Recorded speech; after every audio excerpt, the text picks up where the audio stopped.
مرحبا. ليه بنستعمل دمى؟ باتريسيا where are you؟ الدمى هي أداة لحتى نعبر فيها عن حالنا، نحكي، نتواصل. من بداية الحضارة والإنسان دايما بيحاول يتواصل، دايما بيحاول يعبر عن شو جواته.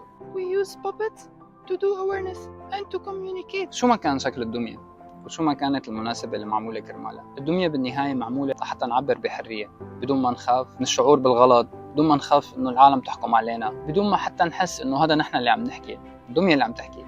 بهذا العالم المتسارع اللي ما رح نقوله اليوم ما رح نقوله بكرة، استعملوهن، خلوهم يساعدوكم تقولوهن.